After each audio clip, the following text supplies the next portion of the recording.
was saying when I was you couldn't hear me, I was saying is, "Can you hear me? I don't know if you can hear me."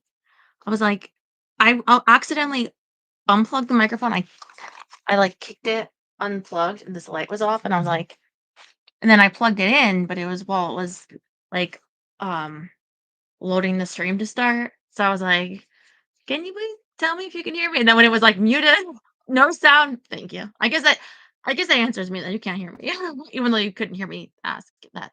Yeah. Anyway, here I am. Okay.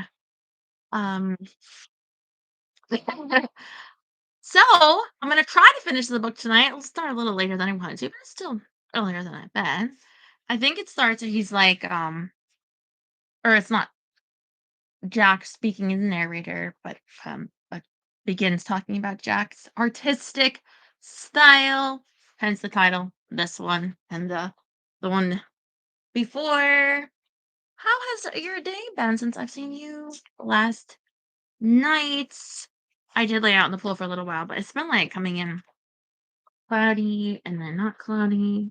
Um, but I was able to go in for a little bit, so that was good. Got my coffee. Let me pull you guys up and we can start reading. See how much we can do. Mm.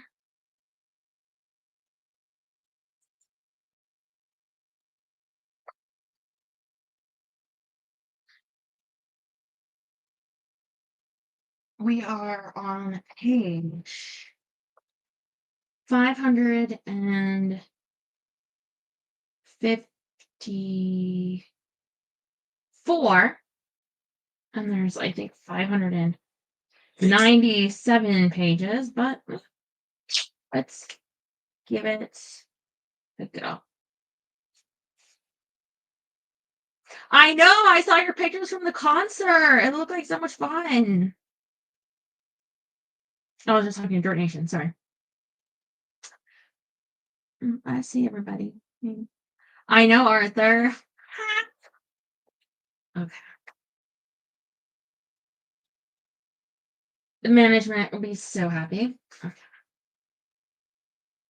I'm just cutting my head off here. We'll see. We'll see. We'll see. We'll see. Look at my little summer little, what do they call that? Like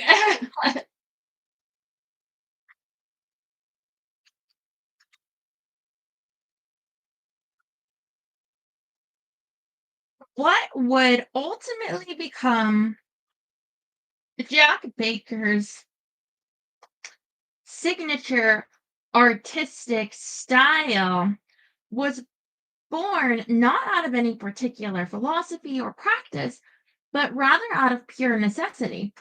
He was just flat broke. He was in college and he had no money, and the materials and chemicals and equipment of photography were forbiddingly expensive. Yes, artistic supplies are very expensive. Are you serious? Runaways? Oh my god. Mm. I met Cherie Curry from the Runaways. She was so cool. Okay. This was shortly before digital cameras would radically lower both the price and the tedium involved in making photographs. The world of photography that Jack entered circa 1992 was still, for a few moments longer, an analog world full of film and slides and paper and chemicals and dark room time. And thus, for Jack, every single photograph he took bore a real and dispiriting and heartbreaking cost. The film and paper alone could bankrupt him.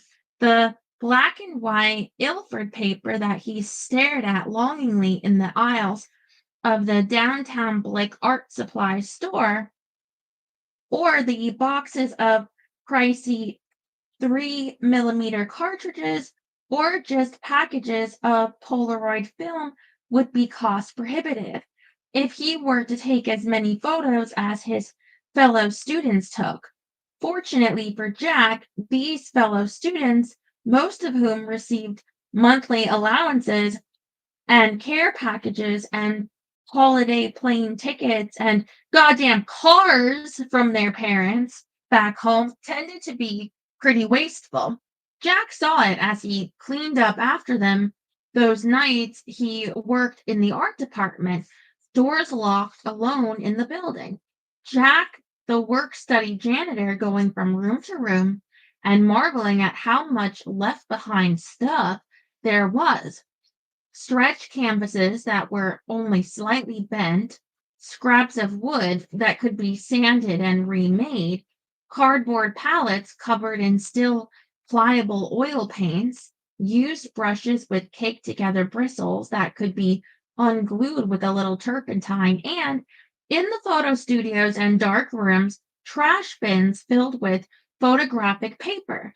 Some of it accidentally exposed, some of it expired, some of it improperly processed.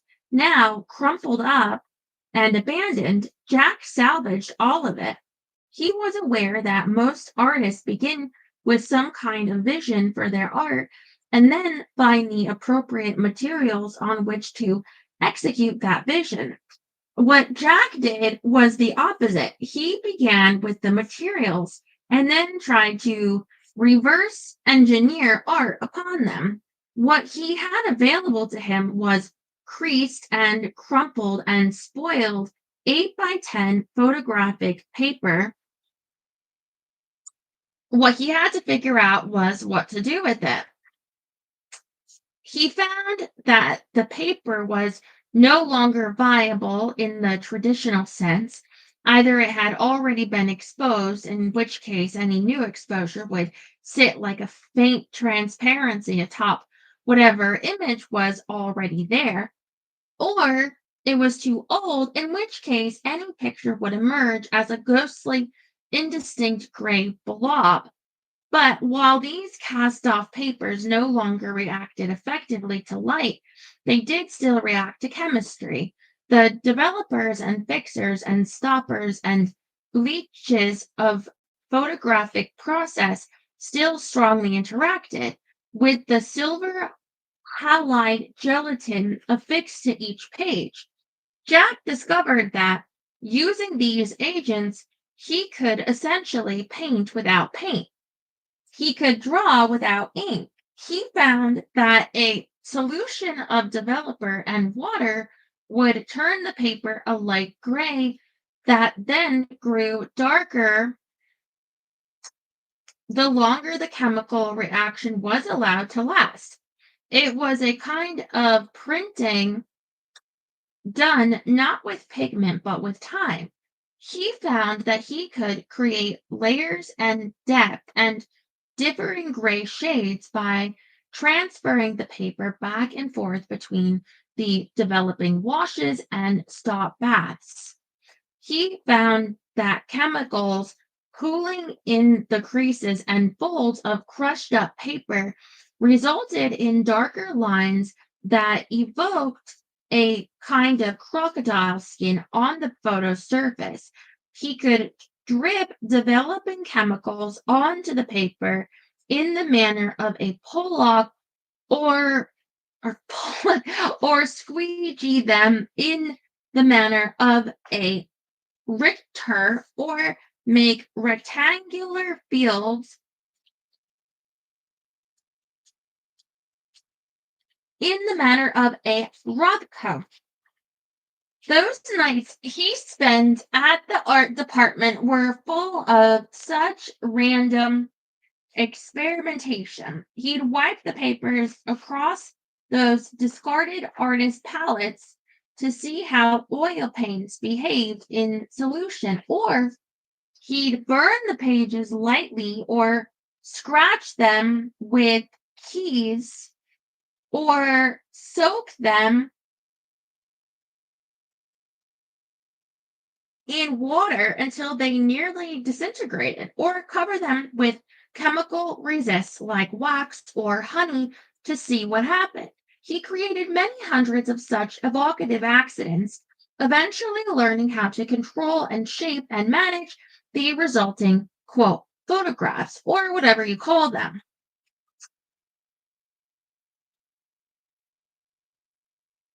He could not afford a camera, nor camera lenses, nor film stock, or even new paper.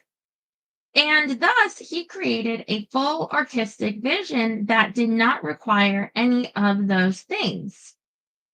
Photography without the use of a camera, as he would write in many academic essays on the subject, was not only a viable art form, it was in fact the highest, the truest, the most pure, and most real version of photography that existed, since, after all, the single most essential instrument in the entire photographic process was not the camera, but rather this photosensitive chemistry.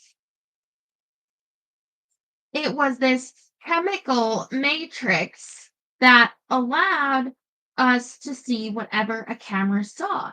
Without it, a camera was worthless, just a mirror and a lens. Thus, the photography Jack was doing was actually the most important kind of photography anyone could do. Sometimes you have to take a disadvantage and mentally turn it around like that. Jack had learned this lesson when he first came to Chicago, a place that self consciously thought of itself as a second city, which the artists and musicians of Wicker Park embraced. It wasn't that they were ignored, no, they were independent. Being forsaken by coastal conglomerated interests was actually a good thing, they insisted, because it meant they could remain authentic and pure. They created a worldview that rejected what they'd already been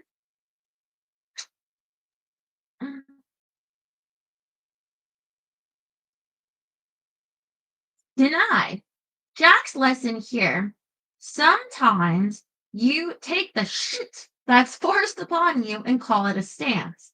Sometimes what we think of as a philosophy of life is really just the complicated way we deal with the other way, with the way other people deal with us. Jack had spent enough time in Professor Laird's workshop to understand that what his teacher valued most as an image was not its subject, not its aesthetic qualities, not even its technical skill or craft. In fact, Laird spoke often about the importance of de-skilling in photography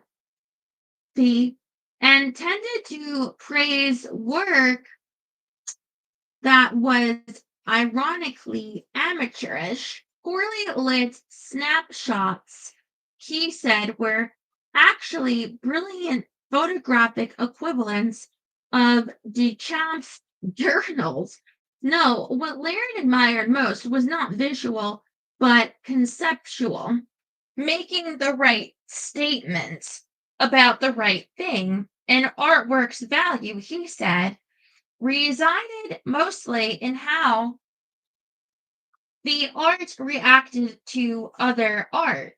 So the story that Jack began telling in academic lingo he was so steeped in was that his photography was non objective and non representational, pure abstraction that foregrounded the surface materiality of an image, that his photographs weren't of things, but instead were things, that his purpose was to showcase the substances and chemistry and real tactile physicality of a picture, freeing photography from its traditional subservience to documentary realism, redeeming and saving the form of art from the tyrannical burden of, quote, meaning. Oh, yeah, so you're afraid of meaning. Everything is tyrannical, isn't it?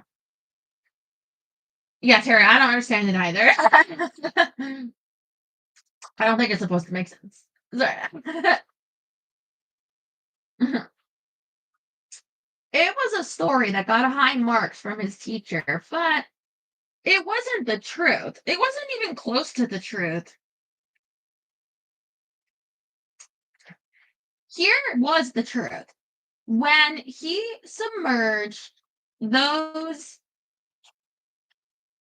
papers in trays of water and poured in the developing solutions, the gray swirls and eddies that soon appeared mm, on their surfaces looked to him like smoke, faint at first and pale, like those steam clouds that marked the beginning of his father's burns. These silvery wisps grew heavier, eventually overwhelming and blackening the whole thing. Jack stared in down into the tray, and it was like staring down into his own memory. The smoke, the fire, the night Evelyn died. It had been, at that point in college, roughly 10 years since his sister's death. And yet, this was still the memory that came crashing down upon him during these nights alone in the art department or in bed trying to sleep, or sometimes seemingly out of nowhere, ruining otherwise perfectly fine days. Such was the nature of grief and guilt that any stolen moment of good cheer had to be immediately repaid in its equivalent in misery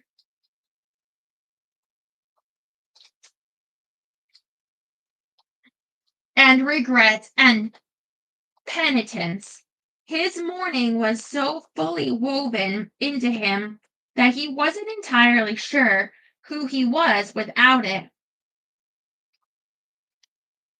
It was an everyday weight pulling him down to this one awful fact anytime he stayed too far from it, that he had, in a distracted moment, in a dire lapse of attention, in a daydream, caused the death of his sister, and neither his subconscious nor his parents would ever let him forget it.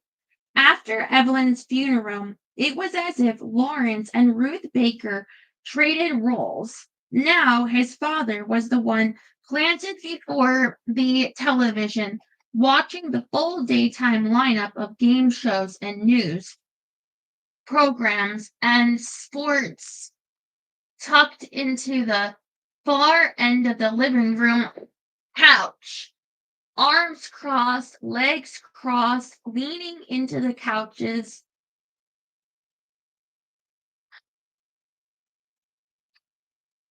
Well, I mean, I guess he doesn't want to have like fire anymore, considering, I mean, he probably feels his share of guilt too about what happened. I mean, that wouldn't surprise me.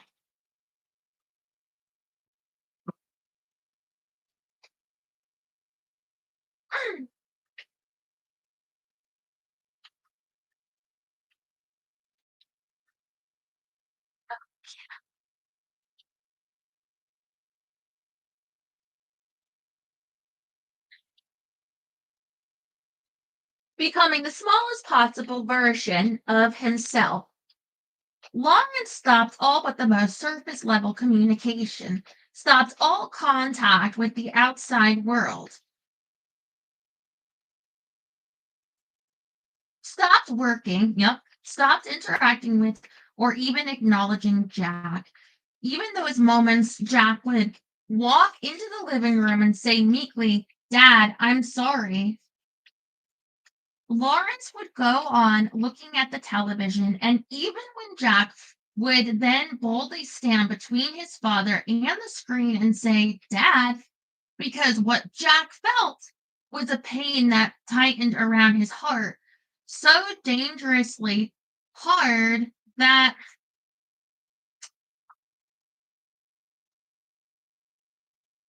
it physically hurt to move, and he knew there was nobody who could give him the release except his father. No one else who could absolve him. Still, Lawrence would stare straight ahead with empty eyes that were somehow aimed at Jack without ever actually seeing him. And the only evidence that Lawrence was even aware of Jack's presence was when he tilted his head in the other direction of the kitchen and said, "Go on now, help your mother." Jack's mother, on the other hand, seemed to come alive. She seemed to flourish in an exact inverse of Lawrence's withdrawal, now responsible for the family's income. She did odd jobs in town, hired always by charitable people who pitied her and the tragedy that had befallen her family. Now she no longer spent her days in a bathrobe in bed. Now she worked part time as a teller at the credit union and as a teacher's assistant at the elementary school and doing some accounting for Calvary Church. Her new social ability meant that there wasn't a single person in the whole county who didn't know the circumstances of Evelyn's death, that Jack had accidentally sent her to the wrong field, that Ruth was overcome with guilt, that she hadn't passed on the message in person, that she'd trusted Jack with something so important. You can't blame yourself. So many friends and neighbors clasping on Ruth's hands as Jack sat nearby, acting occupied with a toy or book, but within obvious earshot. "The boy's always been slow," Ruth said. "He never pays attention," looking over at Jack, who at that moment pretended not to be paying attention. She began taking Jack to church 4 times weekly, telling him that he needed to show an extra special effort to earn back God's love and grace. And not only because of the accident, but also because of the possibility that it wasn't an accident. Ruth began asking him, even in less oblique ways, whether he was sure he hadn't sent Evelyn out to the north pasture on purpose. After all, she had the brains in the family and the talent, the healthy, strong body, the adventurous life, their father's love and support. Was it possible that Jack, always in her shadow, had seen an opportunity to get revenge on her or to get her out of the way? And Jack, always one to automatically accept all fault and blame for anything that transpired in the house. What is she doing? What are you throwing the blanket off? What are you doing?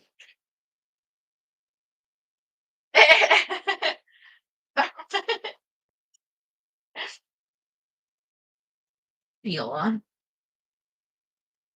Mm.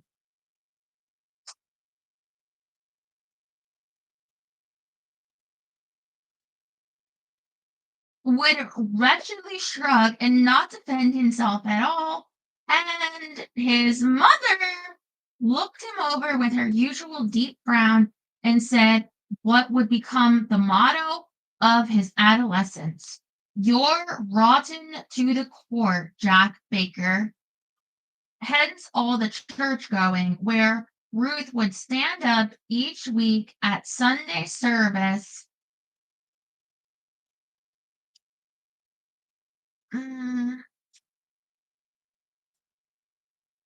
During the time given for congregants to appeal to for collective prayer and ask that everyone keep her family in their hearts. That God please forgive the person who had caused her family so much suffering. And everyone in the church knew exactly who she meant by that, including, of course, Jack himself, sitting next to her, eyes closed, head bowed. There followed many years of Sunday worship after that, plus informal Thursday prayer services, plus Bible study classes on Wednesday evenings and Saturday afternoons. Bible study at Flint Hills Cavalry Church seemed to be mostly how Jesus loved Christian children unconditionally. That is, until those same children reach puberty around age 13, after which Bible studies seem to be mostly how Jesus hated the lustful things the pastor just knew were bouncing around the minds of simple teenagers. Anyone who looks at a woman lustfully has already committed adultery with her in his heart. Seemed to be the relevant and terrifying scripture the pastor enjoyed to justify all sorts of strange interventions and commandments. The boys were, for example, paired off with an accountability partner whom each boy could confide in and go to for help in resisting temptation of lust. And most important, to avoid jerking off, which seemed like a big no no. The whole Bible study classes could be spent on the question of whether it was or was not sinful to touch oneself, even while being the pastor, informing them that under specific conditions it was indeed morally acceptable to touch it while peeing. These, no, guys, it's nuts. Uh, don't even look at it, actually. Look at the wall. I don't know. uh, uh. These conditions being one, the boy could personally guarantee he took no carnal or physical pleasure whatsoever in it. And two, he did not have a single untoward lustful thought during it or during the touching. And if they could not pledge that to God, that these conditions were met, then it would be probably best if they sort of wriggle themselves out hands free and just kind of peed haphazardly forward while encountering a toilet. Yeah, great. I feel like the janitorial staff's gonna be like, thanks for that advice. Mm, mm. Such were the lengths you were supposed to go to avoid sinning in their hearts.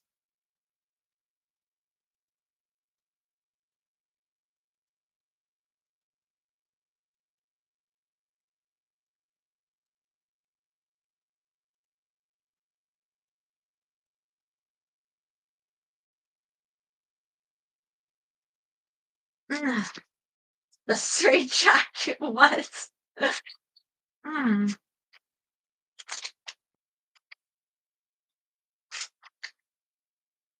mm. Okay.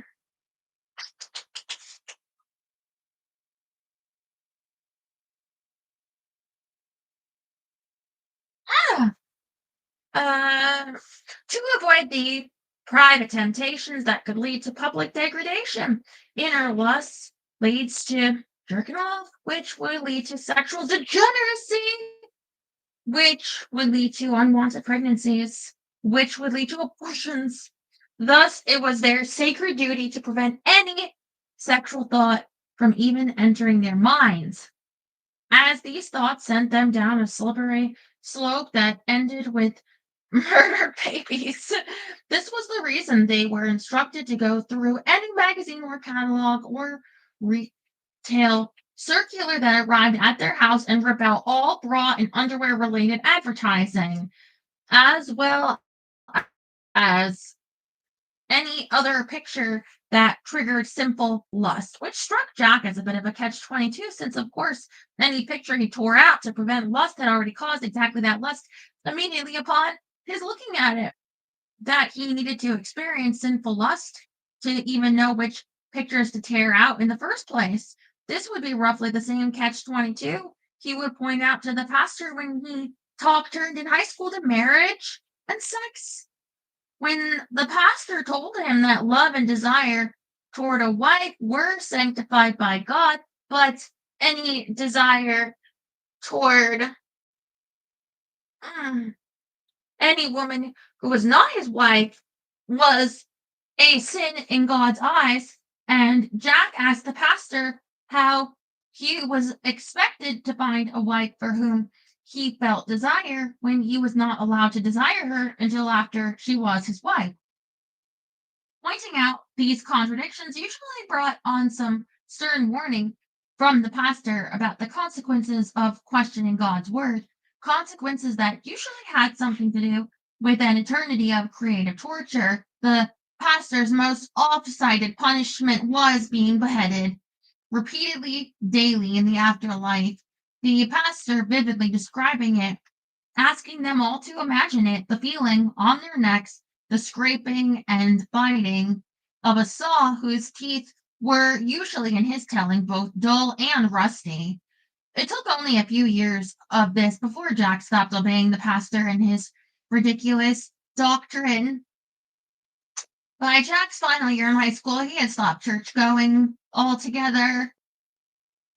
Oh, well, but he killed his sister. How are you going to make up for that? And had started it listening to music that was, according to both his mother and the pastor, possibly satanic. He had by then resolved to leave this place, to go somewhere very far away any way he could. He considered the military. He had no money, and so the military seemed like the quickest, easiest, most expedient way out. But that notion was abandoned as soon as the recruiter took one look at his skinny body and alarming medical history. It seemed then that college was the only escape, but his grades were merely average, and his performance on the ACT underwhelmed. He had not been made aware that one was supposed to study for this exam. But he remembered his sister telling him that in Chicago there was a school and a museum, and this school had a somewhat storied history with students from the rural heartland.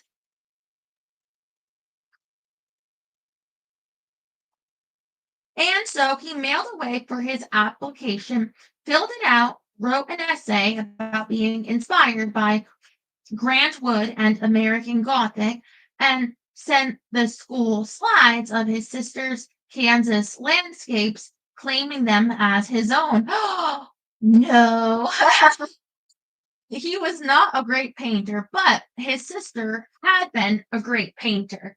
He didn't think she would object to his borrowing her work that way. Well, maybe not. And acceptance came a few months later, and applications for need-based student loans and work study jobs that could cover his expenses. It was as if the prophecy his sister had made all those years before, that he would one day leave this suffocating ranch and go out and see the world,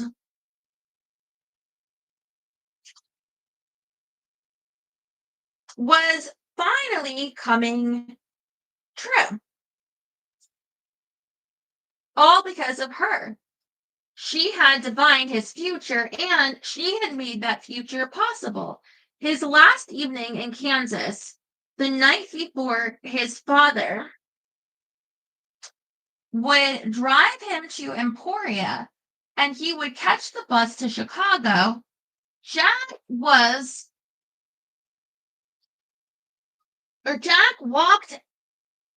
out into the north pasture at sunset.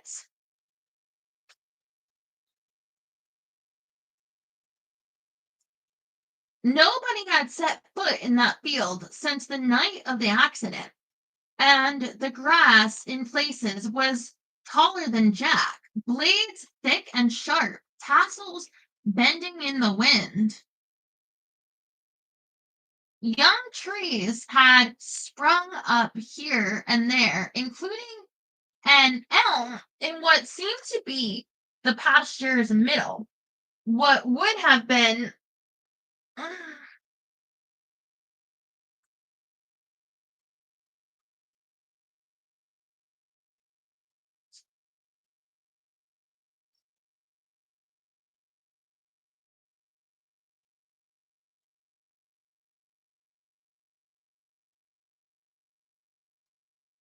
center field back when Jack and his father pretended the pasture was a baseball stadium.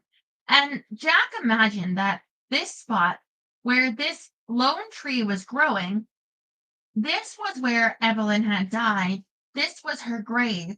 She had a proper official headstone grave, of course, over at Calvary Church, but this tree felt to Jack more real, more actually connected to her.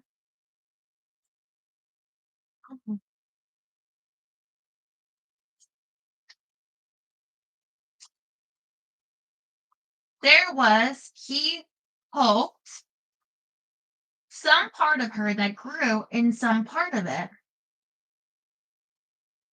Jack never saw what the fire had done to her body, which was a blessing. The night of the accident, his father had quickly caught up to him and grabbed him and covered Jack's eyes with a big hand. And even while Jack struggled to get loose, and even as Lawrence screamed in anguish, and even as the fire crew sprinted in to give their futile aid, still that had remained. Jack's vision obscured. It was a gift that Jack was later grateful for. He had not seen his sister's body in that field, but his father had seen it, and Lawrence was henceforth changed. For Jack, the only memory that persisted was the image of the fire and the smoke, a cloud so black it was darker even than the night sky. The tree that grew on that spot grew up bent and leaning, having been nudged so long by the fierce wind, appearing now as if it were genuflecting. And Jack remembered Evelyn doing that same thing. Those mornings she'd wake him to go out painting, how she'd bow down toward the horizon, greeting the dawn. Jack walked around this crooked tree taking pictures with Evelyn's old Polaroid camera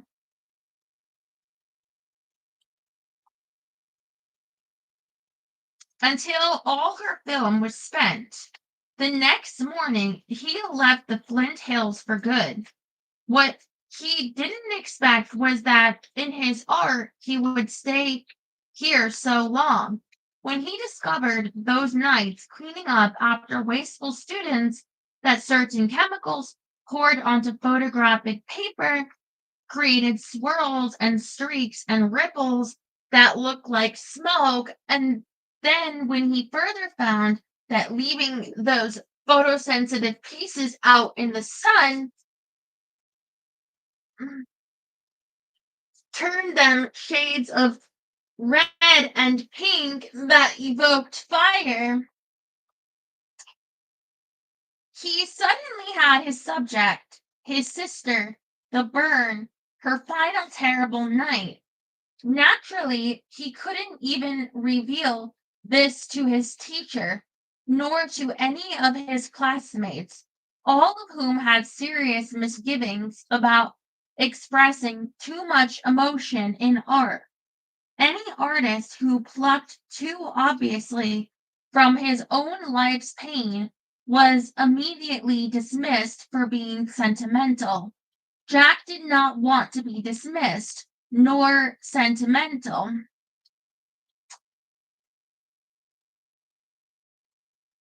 Jack, nor did he want anyone in Chicago knowing this secret.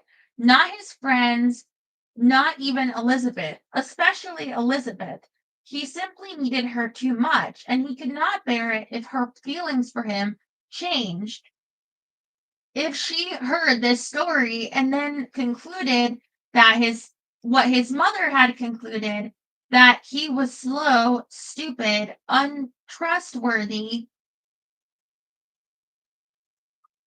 and perhaps even malicious, vindictive, murderous, rotten all the way to his core. And so he kept the knowledge of that night to himself, putting it on paper as a way to get it out of his head, a secret hidden in plain sight. Photographs of an unspeakable memory alchemized onto a medium that was, like Jack, unwanted and ruined and cast away.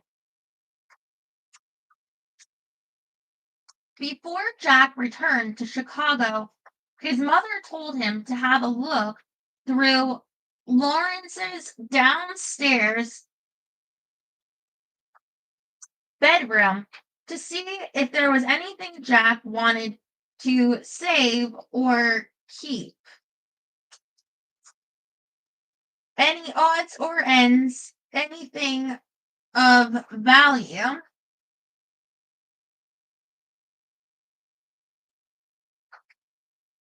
Dad was sleeping down there, Jack said, at the top of the stairs, looking into the darkness. Oh, yeah, he moved downstairs a few years ago, Ruth said. It was because of the coughing. He'd get to coughing in the middle of the night. He was worried about waking me up. She clicked on the stairwell's overhead light back when Jack was a child. The stairs had been made of rickety old plywood, but sometime in the last few decades, they'd been redone, renovated, carpeted. We had separate master bedrooms, Ruth said.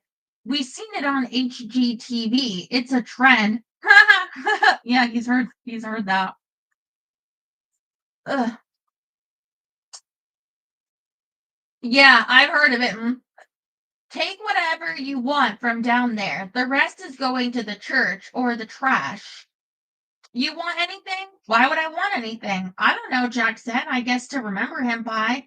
Ruth squinted at him, and ever the unsentimental, plain old pragmatist, she shrugged. I doubt I'm going to forget, Jack. The basement had been used strictly for storage when Jack was growing up. But in the time since he left home, the bare concrete walls had been covered with drywall, the dirt floor finished and carpeted, the mess of plumbing overhead hidden by a drop ceiling so low that it's likely Lawrence had to stoop to avoid knocking his head on it. The basement, once so scary to Jack, now had the beige anonymity of a dentist's waiting room. It was difficult to believe that such a generic looking place had been the landscape of his father's final years. Something as monumental as death deserved more imaginative accommodations. Going through the bedroom of someone recently dead felt like a large violation of their privacy and integrity. What if Jack found something embarrassing, some secret? Jack understood that his father, always such a private man, would hate this. Jack rooting around his room. But of course, there was no Lawrence anymore. Nobody to embarrass, no one to feel that hate. So Jack went ahead and looked around with this weird ambivalent feeling that his father would not approve, but also that his father did not exist. There wasn't much to look at anyway. A pulled out couch, not even a proper bed, was currently pulled out. Sheets entangled on one side, a pathetically thin mattress, a pillowcase flecked with something ruddy and dark. Jack guessed blood. There was an oxygen tank and breathing mechanism next to the bed within easy reach, and a metal walker with tennis balls impaled on its feet. Otherwise, the basement was neat and clean, nothing to rummage through but a dresser and a bathroom. The dresser was filled mostly with white t shirts gone cream colored at the collar and armpits, and a few green John Deere baseball hats, and two pairs of blue jeans, some socks, some underwear, all white, all Hanes, and a belt with one loop busted out from use. Jack hadn't known what he would find down here, but finding this, essentially nothing, just about gutted him. The entirety of his father's stuff would probably fit in a single cardboard box. It was the 3 cubic feet Lawrence's life amounted to. No wonder he spent so much time online. In the bathroom, Jack found his father's electric razor sitting by the sink, and when he picked it up, it shed little bits of gray and black hair, an odd detail that Lawrence knew he was dying and yet was still shaving, still performing the rote maintenance the living body required. The medicine cabinet was empty but for toothpaste and deodorant and several bottles of aspirin. Then Jack opened what he assumed would be a linen closet, but turned out to be, he gasped when he saw it, a pharmacopoeia of pills and powders and extracts and salves and elixirs in large bulbous jugs, hundreds of them, the whole closet filled up with equipment and medicines, many of which were familiar to Jack from his father's online ravings about them. There were bottles of colloidal silver and turmeric pills and high dose vitamin C supplements, blue scorpion venom, and cumin seeds, their labels making unconfirmed claims about their all natural cancer fighting qualities. There were bags of apricot pits that claimed to kill tumors by alkalizing the body. There was a bottle of something brown that was said to kill the little known parasite that was actually at the root of all cancer. There was a device that looked like an old radio that could detect the quantum vibrations from a person's specific cancer cells. There were several open packages of anti-cancer metabolic cleanses. There were bags of ambiguous Chinese herbs, bottles of clear liquid, immunomodulations, infusions of vitamins, amino acids, antioxidants. There was bioactive CBD in a variety of media, oils, gels, dusts.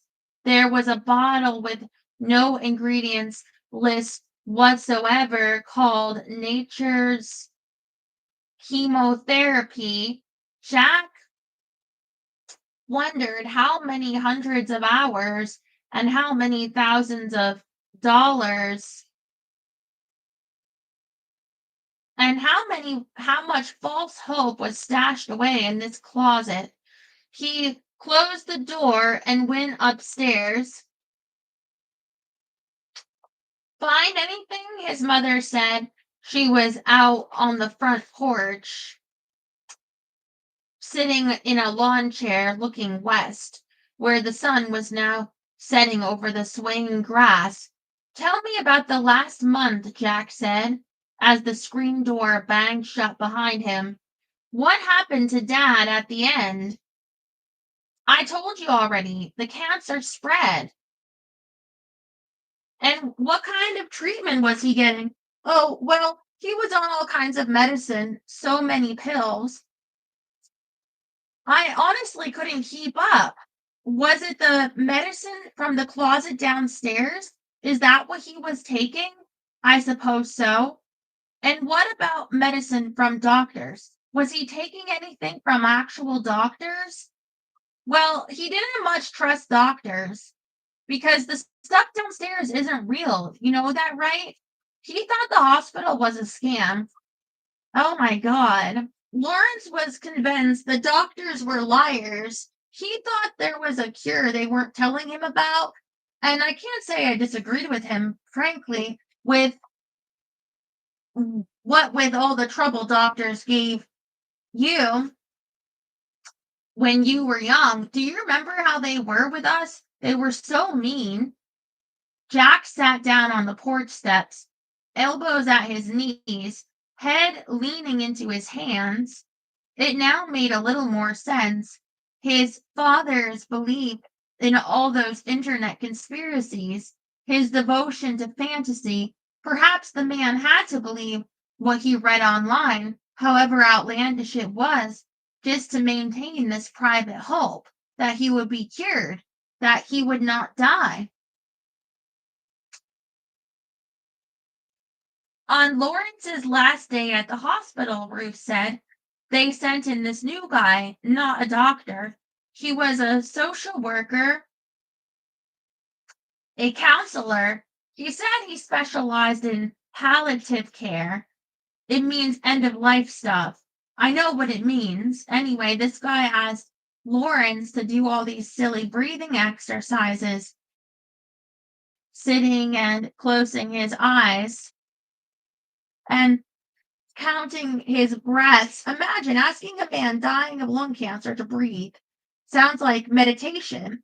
He told Lawrence that when you're dying, it's normal to feel anxious and angry about it, and that some people find it helpful to relax and breathe and focus on moments from their lives.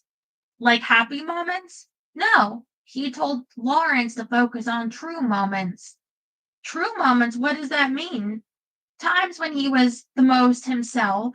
He said that everyone has a deep feeling about who they really are, something underneath everything else, something that doesn't ever change. And he asked Lawrence to describe a moment when he felt like that and all of the memories, which one he picked. No, pulling Evelyn's float in the homecoming parade. That's what he picked. Oh, okay. Not the day of our wedding. Not the day he proposed to me. No, riding riding his tractor. I guess that's the thanks I get for taking care of this place all these years. I remember those parades. Evelyn looked so happy. Everyone loved that girl. Yes, they did, Jack said, nodding. You were right, by the way, about my art, my photographs. Those aren't pictures of nothing. They're pictures of Evelyn. They're pictures of the fire. Well, that's obvious. Dad wrote me about Evelyn there at the end in one of his last messages. Oh, and what did he say? He said it wasn't my fault. How nice of him. He said to ask you about it. Ask me? Yeah, he says it wasn't my fault and that you would explain why. What did he mean? That man, Ruth said, he's still accusing me from beyond the grave. Jack turned around to look at her. Accusing you of what? She drew up straighter, clasped her hands together, and let out that laugh of hers, a forced and fake laugh that Jack knew actually signaled annoyance, pique. Do you know how much I loved your father? She said. My God, when he showed up that day on our ranch, he was so handsome. I was 18 years old, and I took one look at that man and thought, well, there he is. He's the one. I fell in love right on the spot. And you know what he did? He proposed to your sister. He proposed to my sister. Yes, how did you know that? Evelyn told me. Ruth nodded. But what you have to know is that my sister wasn't serious about him. She was flighty, careless, lazy. She wouldn't have been a good wife. It wouldn't have been a good match. So I put up a big fuss. I convinced my father that it should be me. I was the oldest. After all, I should get married first. I just thought that if Lawrence picked me, I could get him to fall in love. She shook her head and rolled her eyes at the memory, made that fake laugh again. Well, you know how this turned out, she said. He blamed me for ruining his life. I'm sorry, Mom. I thought maybe it would have it would get better if we had a child, if we were parents together. He'd have to love me, right? Mm. So we had Evelyn. Mm. And he dotes on that girl so much, loved her so much, it made me feel like, well, like nothing. I tell him you're supposed to love and cherish your wife. I tell him it was a sin treating his daughter so much better than me. You were jealous of Evelyn? Well, that's what he thought, especially after she died. After Evelyn died, it's all I heard from him that I had ruined his life. Again, accusing me of the most terrible things. Accusing you of what? Sending her out there to the north pasture on purpose. On purpose, telling you the wrong field, sending Evelyn out there to die. You said that I misheard you. I know. You told me I hadn't been paying attention, that it was my fault. I know. So was it? Was it my fault? Ruth stood up quickly, frowning, shaking her head. Why are we even talking about this? And she was about to open the screen door when Jack jumped up and blocked it hard with his hand. Mom, he said, tell me. I don't remember. Was it my fault or not? I don't remember. Be honest. Oh, thank you, Rob.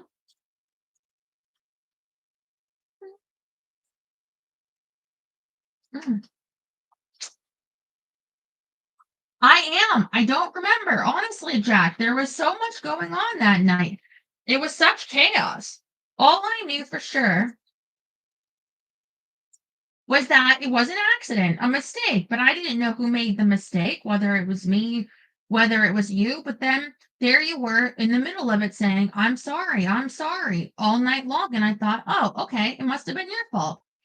But you didn't know. You seemed so guilty, so sure you were guilty that I suppose I guess I went with it. You went with it? Everyone knew you were a little absent-minded. They thought that because of you. And what would people have said, huh? If they thought I killed my own daughter, I wouldn't have been able to show my face in church ever again. So you blame me to save your reputation? I did not blame you. You blamed yourself. I just followed your lead. I was 9. Yeah, well, I don't know what to tell you. She stood there, arms crossed, shoulders hunched, staring at the ground like a petulant child. All those times you took me to church, Jack said. You weren't asking for my forgiveness. You were asking for yours. I was asking for both because you don't know what really happened. I don't. It's the truth, Jack. I've thought about that night so many times, and I don't remember what I said. Maybe I told you the wrong thing. Maybe you told Evelyn the wrong thing. It was an accident. I know that much, but the memory's gone. Dad didn't believe you. No, he thought you did it on purpose. He said Evelyn was popular and happy, and I was alone and miserable, and that I couldn't stand it. He thought I wanted revenge. He thought I wanted attention. Imagine being married to someone who thinks you're capable of that. Was she capable of that? Was his father right about her? Or was this another of the old man's paranoid stories? Another of his late conspiracies? Jack didn't know. And maybe he didn't need to know. He had been living with the guilt of his sister's death for so long that this new ambiguity felt like deliverance in comparison. I expect you want an apology, his mother said. That would be nice. I expect you want me to grovel right now, fall all over myself, admitting what a horrible mother I was. You told me I was rotten to the core. Yeah, well, before you get all high and mighty, just remember all the trouble you put me through when you were young. You weren't perfect either. I know, you told me I shouldn't have been born. That's right, you shouldn't have. So the way I see it is, you and I were probably even. Jack had to laugh at his mother's stubbornness, her audacity, at the grievances she'd collected and nursed in her heart, and her ability to bend history to remain blameless. Sure, Mom, Jack said. Fine, whatever, we're even. The sun now dipped beneath the western horizon, and the pastures before them took on their bluish evening cast, and there came on the wind the sound that often accompanied sunset in the Flint Hills, a pack of coyotes howling, barking, somewhere eerily close by. God, I used to hate that sound, Jack said. The coyotes, Ruth said, pronouncing the word like she always had with two syllables. Why? I didn't like when they got stuck on the fence. They'd cry all night. It was awful. Stuck on the fence. You know how the coyotes would jump the barbed wire and sometimes get caught on it. Is that what you thought was happening? Yes? Jack, they didn't get stuck. Your father put them there. He did?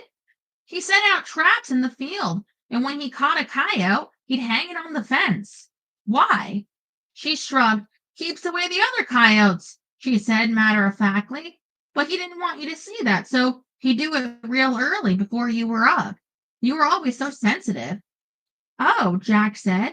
He was thinking it was a barbaric thing for his father to do, but he also felt a sudden rush of tenderness for the man, that Lawrence was going out into the blackened pre-dawn to spare his delicate son a troubling sight. It made Jack wish more than anything that he could say thank you for this one favor and for all the other quiet charities his dad had likely performed unnoticed. Lawrence, after all, could have told Jack to toughen up, to be a man as so many of the other fathers did, but no, Lawrence had never asked Jack to be anything other than what he was. Lawrence had accepted Jack in a way that Jack could not. He thought now reciprocate. It was a massive failure of empathy, these last few years of bickering, a massive failure of generosity. Jack wished he could take it back. All the bitterness, all that pointless fighting on the internet. That was good of him, he said. That was nice. Well, Ruth said, not if you're a coyote. And now another sound reached them from somewhere in the distance, the rattle and crunch and crackle of something driving on that long gravel road. They looked up to see a dusty cloud in the air out beyond the north pasture. And then, a moment later, the headlights of a pickup truck emerged between the rolling hills, driving lazily toward the ranch. And Ruth nodded and said, that'll be the Brannons. You remember the Brannons. No, the mother used to teach literature at your school. Oh, right. She's retired now, of course. She didn't teach literature, Jack said. She taught RoboCop. Coming to deliver her famous lemon bars, no doubt. I better put on some coffee. Jack opened the screen door and followed his mother into the kitchen, watching her silently fiddle with the coffee filter.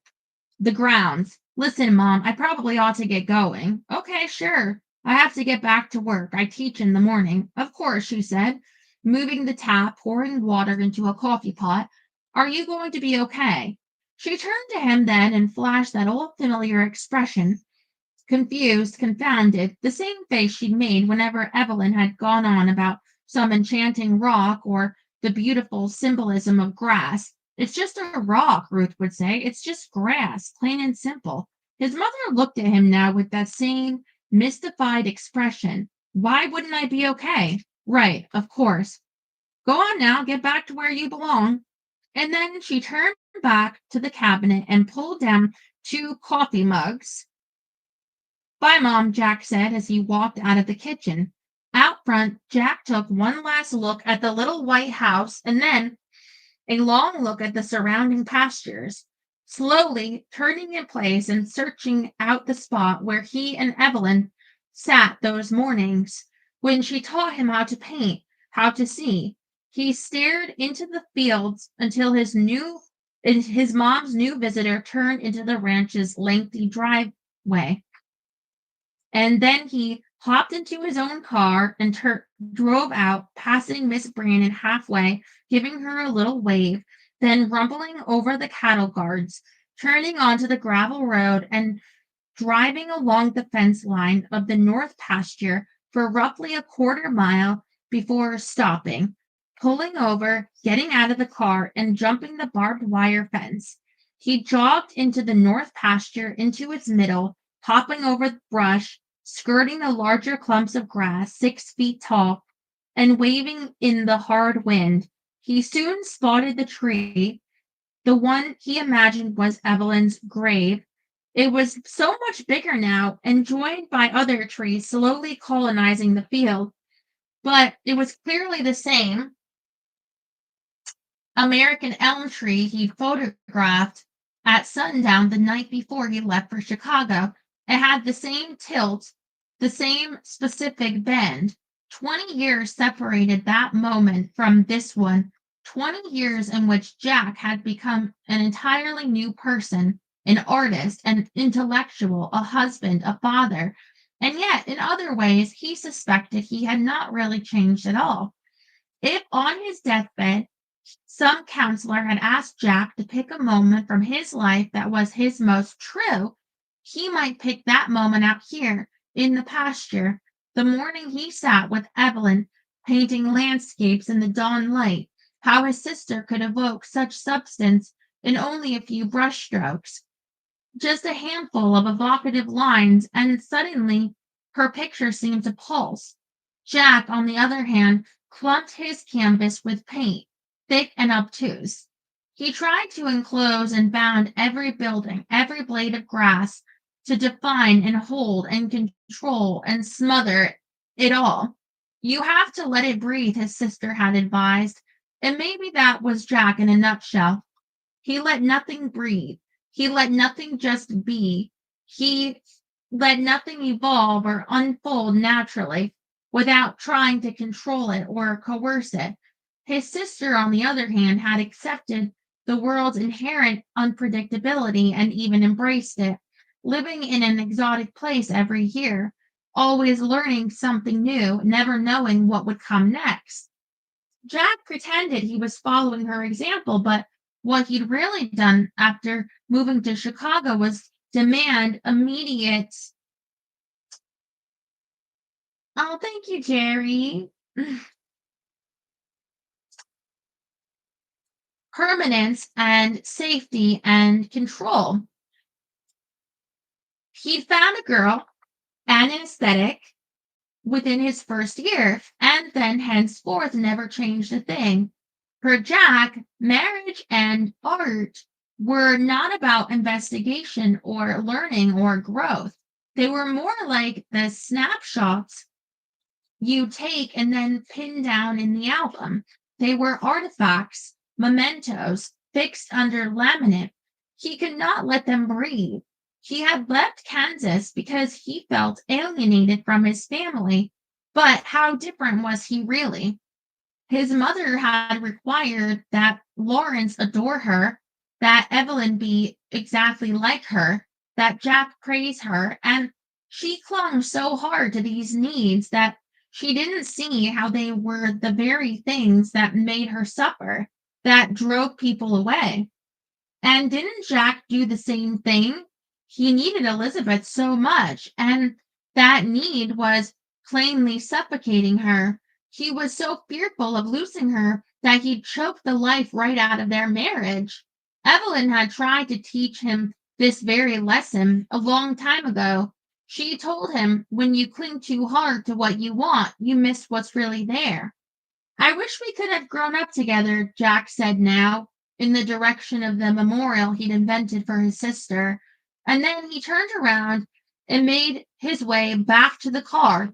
It was clear to him at last what to do now, how to solve the problem of his marriage. He had to finally take his sister's advice. He had to, even though it terrified him, he had to let his marriage go. This is what he decided out there in the pasture, in the shadow of that looming tree, the heavy wind in his face. It was time to let Elizabeth go.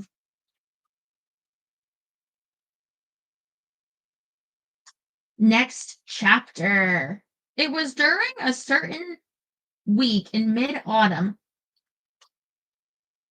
the week that Chicago seemed to tilt toward winter, when brown leaves began falling onto the sidewalks in bunches and a cold wind came down from the north and one could smell the season's coming change on the crisp dry air that on a quiet block near DePaul's Lincoln Park campus.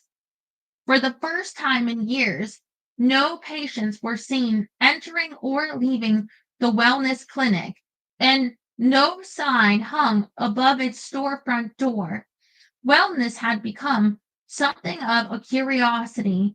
During its time here, the dentists and physical therapists and dermatologists who inhabited the nearby shops were bemused by their strange neighbor, this vague sounding clinic with a sign out front that changed weekly and sometimes daily. What was going on in there? What strange things happened behind that frosted glass? Rumors of bizarre, unheard of therapies percolated among them, never confirmed nor denied. But this week, for the first time in anyone's memory, there were no patients and no signs. Only that opaque and anonymous white blue glass. Newcomers visiting the block for the first time would have no idea the office was even inhabited. And that's because Elizabeth was closing it down. She was pulling the plug. Wellness could no longer stay in business, not after it had been so publicly outed online. After Brandy's Facebook rantings went viral, several wellness clients had come calling, demanding answers. And Elizabeth had to admit that, yes, these clients had been given placebos too, and their reactions were predictable: anger, outrage, betrayal, after which things just sort of spiraled. These clients told other clients who told still more clients, and then the jig was up. Placebo therapy, after all, works only when people don't know they're getting it. And now that everyone knew exactly what Elizabeth was doing, she could no longer effectively do it. And so here she was at Wellness with her small staff, all of them silently, sadly collecting their possessions, clearing out the office, and the only sounds were cardboard boxes being opened and shut, the tumble of drawers upended, packing tape unspooled, and Toby playing Minecraft in the waiting area couch. Elizabeth had received an email from Jack that afternoon, a short letter that began, "I think it's time I gave you some space," and went on to explain that he was back in Chicago now and had come to some important realizations during his time in Kansas, and he would be staying at the shipworks tonight and for a few more nights. "Don't worry," he wrote. "Ben won't know I'm there." I'll be discreet. It's just a place to crash until we can agree on our next steps. And that phrase, next steps, had such an unexpected tone of finality. Elizabeth read it and thought, one problem at a time. There was, first, the matter of wellness to deal with. She'd been at it all day, and now the sun was setting outside. Elizabeth sat cross legged on her new office floor. She was supposed to be packing up the rest of her library, but instead she was flipping through the pages of a new psych journal. It had arrived today. She'd have to remember to cancel the subscription, and she was reading it because the journal had devoted this entire edition to the problem of psychology's replication crisis. The crisis being that some of the most famous and influential studies in the field and also in the wider social sciences could not be replicated. Their results could not be confirmed. Studies on social priming and memory retrieval and even the placebo effect were now being questioned, reassessed, often debunked. And what had caught Elizabeth's eye was an article testing and refuting that famous old Stanford study, the one about kids and marshmallows and patience. The conclusions reached by that original study was that kids who could resist a marshmallow for 15 minutes were more successful later in life because of their ability to control their impulses and delay their own gratification. But this new study had controlled for a variety of underlying variables and come to a new conclusion.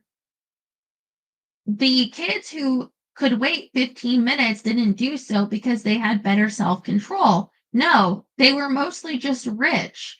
These kids understood that they could get as many marshmallows as they wanted whenever they wanted, so they could afford to wait. Whereas the kids who did not wait the 15 minutes did not generally come from affluence, and they reached for the marshmallow not because they were impulsive, but because when you live in a state of chronic lack, you don't take chances. You don't take you take the sure thing. And then if you track all these kids into adulthood, it shouldn't be too surprising that on average the rich kids have better outcomes than the poor kids, and this told you very little about patience or impulsiveness or delayed gratification.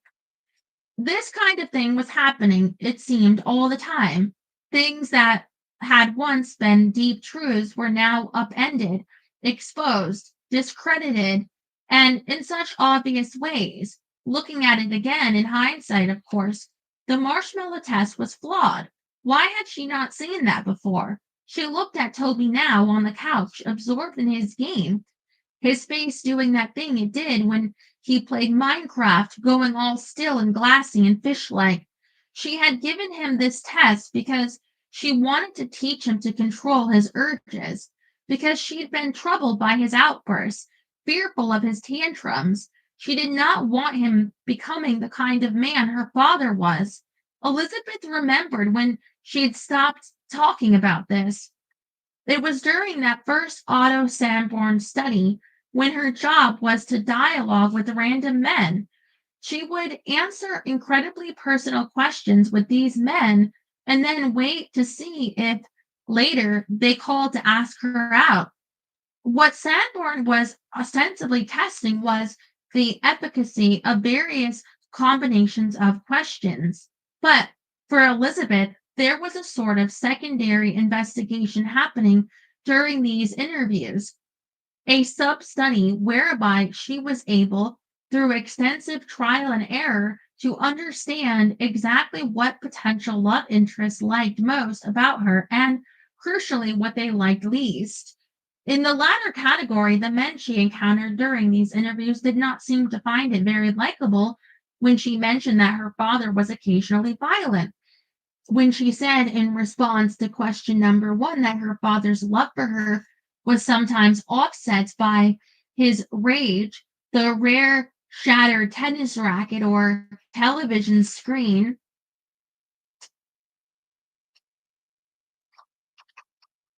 television screen.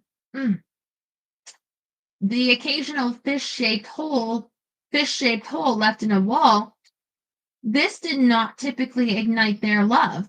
It was more like pity or worry or that particular disconnect that men were so unusually good at.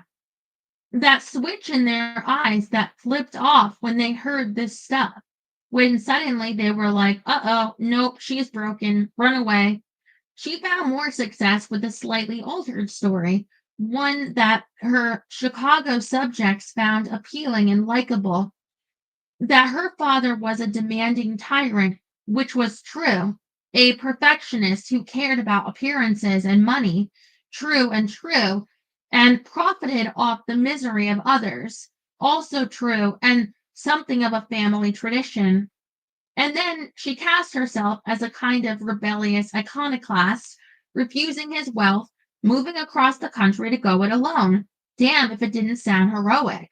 By the time of her first date with Jack, she learned how to talk about her family in a way that was maximally integrating and lovable. It wasn't that she was lying about her past, but rather she perfected a particular translation of it or a moderately censored version of it. And she'd gone along like that for so many years, not really thinking about it too much, not until Toby's tantrums dredged it all up again. One memory in particular was still so vivid. Those first moments after the tennis racket struck her, lying on the court, woozy, her face already swelling, blood in her eye, that peculiar taste of metal on her tongue, and all those people who'd been watching from the back porch, all of them running onto the court now,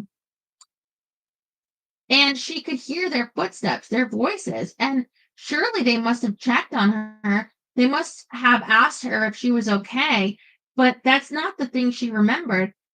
What she remembered was how quickly, how emphatically these people were already explaining and classifying and codifying what had just happened. Even as blood still seeped from her nose, they were still insisting it was an accident. Her father and her father's business partner, and even her mother, all of them repeating the same thing. It was just an accident. Elizabeth was still lying on the ground, still seeing odd round black spots in her field of vision. Oh, thank you, Tropsy. Yeah, she hadn't seen it because she's not good. I know. So I guess he hit her with the rocket. And yet these people were already imposing this reality upon her. Just an accident. No one to blame. Everything's fine. And they kept doing it as she finally got to her feet, and someone claiming minor previous medical training, he was maybe a lifeguard once, inspected her nose and announced with total authority that it was fine, just a bad looking bruise, no need to call a doctor, and someone else helped her to walk wobblingly, weakly into the house, into a bathroom where in the mirror she saw her two eyes already blackened and the big red welt on the bridge of her nose and the streaks of blood down her tennis whites. For a moment, she thought she would vomit, but then the feeling passed and she was left with a persistent dizziness and drumming headache. She washed her hands and, as gently as she could, her face. Her mother brought her a change of clothes and hugged her and said, "You're okay." It was more like a declaration than a question. Elizabeth nodded. "It was an accident, you know." "Yeah, he didn't mean to. The racket must have slipped out of his hand." Elizabeth stared at the floor. "I'm thinking I'm going to go sit down for a bit," she said. "I'd like to be alone." "Okay," her mother said, rubbing her back. "You do that." And so Elizabeth climbed ever so slowly up the spiral staircase behind the pantry into the servants' quarters, where she sat on the floor and leaned her back against the wall and closed her eyes and finally began to cry. She was crying from the pain, sure, but also from the knowledge that what her father had done was not an accident. He'd done it on purpose to punish her for humiliating him, for winning. She knew it in her bones. So did everyone else, but they would never say it. They could never acknowledge this fact, for they were all deeply in his pocket, dependent on him for his fortune. Those business partners who needed their kickbacks. Elizabeth's mother, beguiled by her big house and collections of cars and art and cashmere shawls and pearl earrings, the stakes were high, and thus facts were easily scrambled. Her father would get away with it, just as every terrible Augustine tycoon always had. And as Elizabeth sat there, lightly crying, a sound came from around the corner, from the kitchenette, a sound like knocking, like someone lightly tapping on a wall. "Hello," Elizabeth said, to no answer. "Who's there?" She stood up, still so gingerly, and walked into the kitchenette. It was a little alcove of a kitchen with a two-burner stove and a miniature sink and a gray linoleum floor and cabinets of thin and cheap and flimsy raw lumber. She stood very still, listened for the tapping, followed the sound up the wall to the cabinets. The tapping was coming from inside. Something was inside the cabinet's old brass knob, inside the cabinet, knocking against its front face. And Elizabeth reached up to the cabinet's old brass knob, chipped and scratched from a century's use, and very slowly, very deliberately, pulled the cabinet just slightly open, just a sliver, when all at once she felt something from within the cabinet push strongly out, and suddenly she was falling backwards, screaming, as the air above her exploded with light. Black streaks zigzagged all over, swooping up and down, panicked, chirping, dozens of bats pushing their way into the room. They flew laps around the ceiling of the servants' quarters, occasionally leaning on the ledge of a window frame or door casing or latching onto the plaster walls, staying there for a moment, looking this way and that, agitated, scared, before taking off again. Elizabeth lay on the floor of the kitchenette and watched them overhead, a frenzy of wings.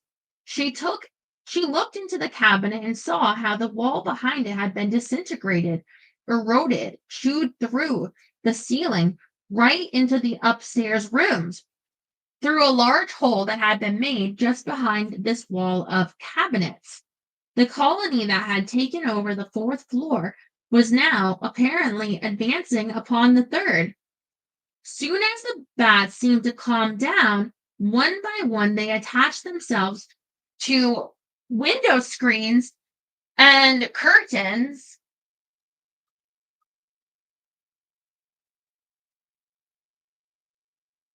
by their little hook like claws.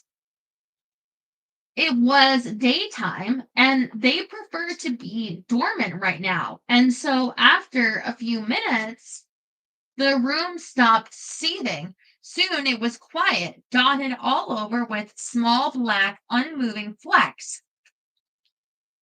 And now a warmth reached her, a moist, warm air and an odor tumbling like a fog down from the gap in the ceiling.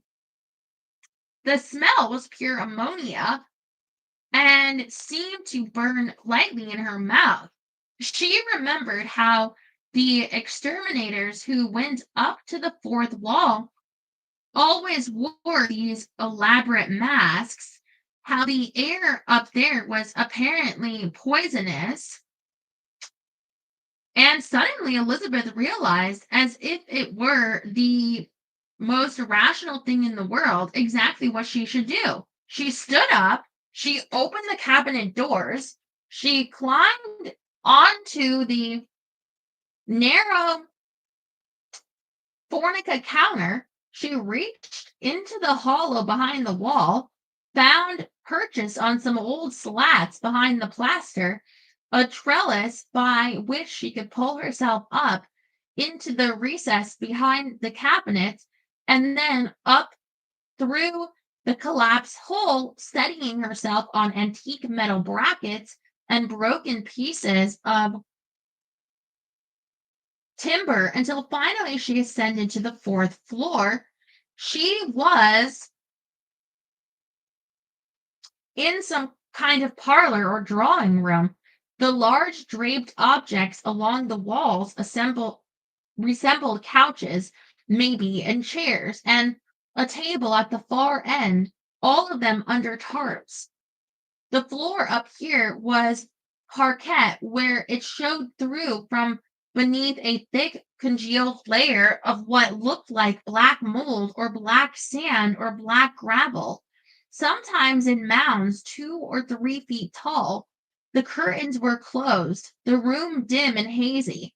Thin shafts of light shone through gaps in the walls or holes in the drapes, and wherever the light landed on the floor, this black stuff turned glittery and iridescent, the sparkle of wings from a million devoured insects catching the sun.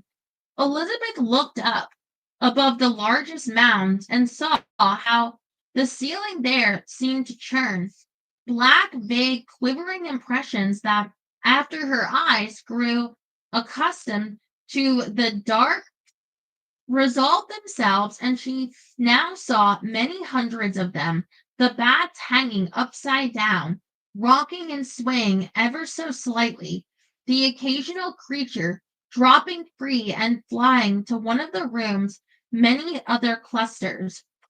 That sound, the quick beat of individual wings, was coming constantly from all angles, though Elizabeth could rarely see its source. The bats were too fast, the room too dark. It was just an ambiguous ripple in the air around her. She understood that the smell must have been overwhelming, but her nose was stubborn, probably broken, and so the smell registered more like a taste. Oh, thank you, Jerry. A pool water flavor in her sinuses, a sharp chemical scorch in her lungs. There was something suffocating about breathing it, and soon her breathing was strained and she was coughing, and she felt that panic sensation when there's not enough air in the air, like being under the covers for too long. She closed her eyes. She tried to relax. She thought she heard from somewhere far below the sound of laughter. Someone was laughing. Life in the house was already back to normal.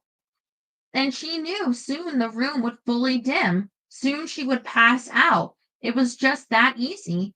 And sometime later they would find her. Oh, thank you, Seth. They would find her up here. And that's when she would impose her reality on them. She imagined the police getting involved, interviewing the guests, the fact that her father's attack becoming public knowledge, the news getting out, her father forever shamed and therefore punished. For the first time in her life, she had the power over him. So much power right at this moment, and he didn't even know it. Oh, thank you, Jerry. She listened to the sound of wings fluttering alarmingly close overhead, and she inhaled deeply, exhaled deeply, and she waited. What's wrong, Mom? Elizabeth opened her eyes. There Toby stood in front of her now, staring at her, head cocked, worried. Are you okay? He said. She smiled. He could do that sometimes. He was often in transit intransigent and stubborn, but occasionally, when darkness really overtook her, he could sense it, even from a completely different room, and suddenly he became compassionate, tender. I'm fine, honey, she said, blinking away the memory of that day. Are you sure? He was looking at her dubiously. He didn't believe her. I'm sure, she said. Positive. He stretched the word, overpronouncing each syllable. Positive. And the way he stared at her so attentively and his fierce concern and worry for her in this moment almost made her want to weep. She felt a kind of ache rising within her now, a longing that felt as if it had been entombed for decades, that child's hope that someone would finally help. All those guests at the Gables and all those teachers at those many schools and all her brief friends and acquaintances, why didn't anyone see she needed help? Why didn't they step in? Why, why didn't they ask if she was okay? She was in trouble and nobody noticed. But here was Toby noticing. Hey, listen, she said to her son, do you remember that game we played with the apple turnovers? His forehead crinkled and his eyes angled up as he retrieved the memory. Oh, yeah, he said. Eat one treat now or two treats in 15 minutes. Yeah, that's the game. I'm pretty sure it was some kind of test. It was a dumb test. I don't think I passed it. It's okay, sweetie. I tried to pass it. Really, don't worry about it. I thought I did pass it, actually. I really thought I did it right at first. What do you mean? It's just, I know you don't want me eating sugary things. That's true. And so I thought if I only ate one turnover instead of waiting to eat two, it would make you happy. I don't understand. That's why I ate the one turnover right away, so you wouldn't have to give me another. I thought I passed the test. I thought I resisted temptation. I'm sorry. Oh my God. If we did the test again, I'd do it right this time, I promise. She scooped him up in her arms then and held him tightly to her. This amazing little boy, this sweet, sensitive kid. Oh, honey, she said, you have nothing to be sorry about. I'm the one who should be sorry. She stopped talking then because she felt a crack in her voice, could feel tears coming on. She squeezed her son, and what she was thinking more than anything right now was, thank God. Thank God she hadn't gone through with it that day at the Gables. Thank God she had made it this far, met Jack, had Toby. She wished she could go back and find that 14-year-old version of herself and give that poor girl a hug. She remembered how very close she'd come to ending it, sitting up there in that fourth floor parlor, struggling to breathe, and what eventually changed her mind wasn't anything noble or affirming, but instead just stupid pride. It was the realization that her father would think that her dying up there was one more failure, one last way that Elizabeth had not measured up to him, another way he'd won. He wouldn't take any blame. He was a man incapable of taking blame. No, it would perversely become one more thing for him to be weirdly proud of. Elizabeth was weak and stupid and dead, whereas he was strong and smart and alive. Mom, you're squishing me, Toby said. She let him go, and he tumbled out of her arms. Sorry. Ow, he said, rubbing his ribs and making an over-the-top, pain-stricken face. Oh, stop it. I didn't squeeze you that hard. I know, he giggled and dropped his arms, grinned. I was teasing you. She took both his hands in hers. Toby, I am so sorry for doing that thing with the turnovers. I apologize. I shouldn't have done that. Okay. You know, you don't have to pass any tests for me. You don't have to do anything at all, pass or fail or whatever. I love you no matter what. All I really want is for you to be yourself. Why are you being weird? She smiled. My parents never let me be myself. I don't want to make the same mistake. Mom, you don't make any mistakes. Oh, yes, I do, all the time. Yeah, you say that a lot and you're always apologizing for stuff, but I can't figure out why. What do you mean? You're like perfect. I am? Yeah, he said, so matter of factly, like it was such an obvious thing. And then he pulled to his hands free and jogged back over to the couch where he resumed his game. Elizabeth sitting there absolutely still, thinking, perfect? Mm. How could this boy think she was perfect when her own inner experience of motherhood was of constant catastrophe, endless defeat, never living up to her own parenting ideals, not even for a single day? What the fuck am I doing wrong? Was basically her everyday mantra. And yet somehow Toby thought she was perfect, and Jack too thought she was perfect. And so the big question was, why was she the only one who disagreed? And then it came to her, obviously, as it had to those scientists amending the marshmallow test, looking at the same data but coming up with a new explanation. She was still on that tennis court.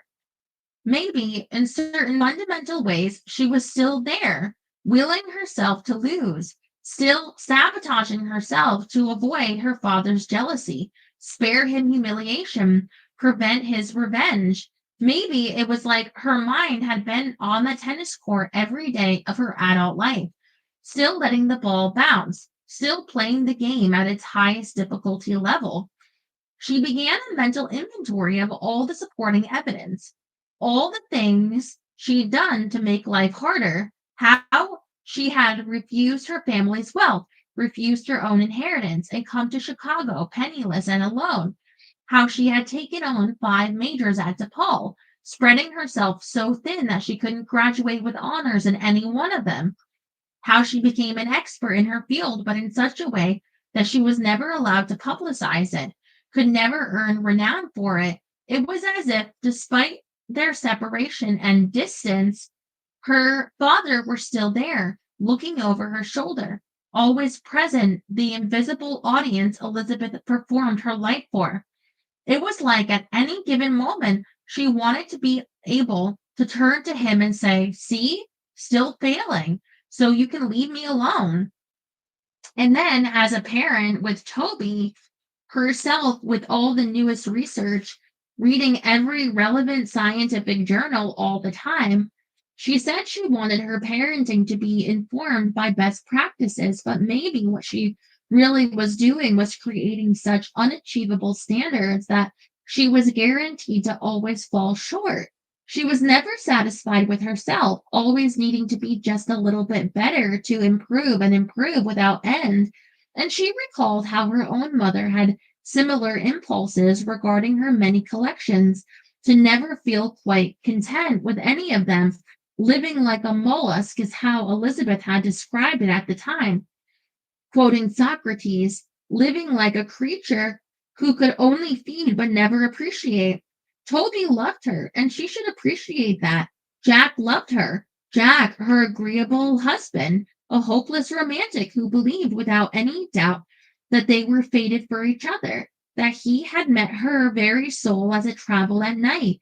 It was as if Elizabeth had purposely chosen a person who loved her so immensely, who idolized her so extravagantly, that she could never measure up to it. She'd escape her father's discontent only to reinvent it in her own marriage.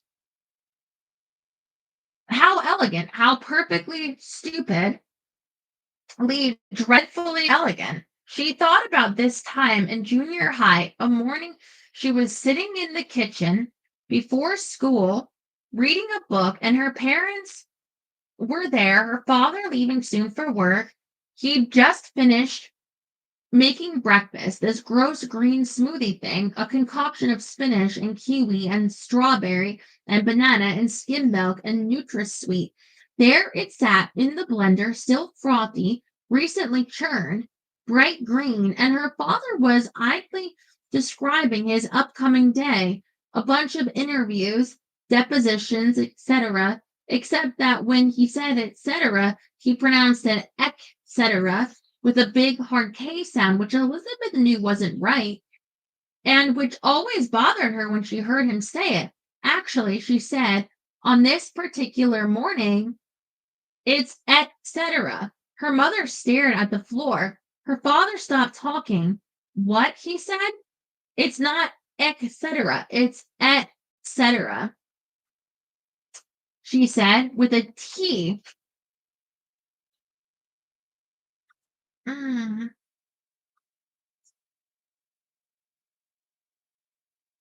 And then she returned to her book and managed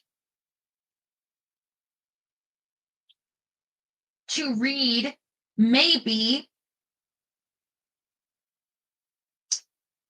2 full sentences before the full blender jar crashed down on the countertop in front of her, and bright green smoothie juice exploded all over her clothes and book bag, and she sat there stunned in that silent kitchen as her father tightened the knot in his tie and said, "Oh, it looks like you spilled your breakfast on your pants and shoes, etc." And then stormed out the door, after which she stopped correcting him.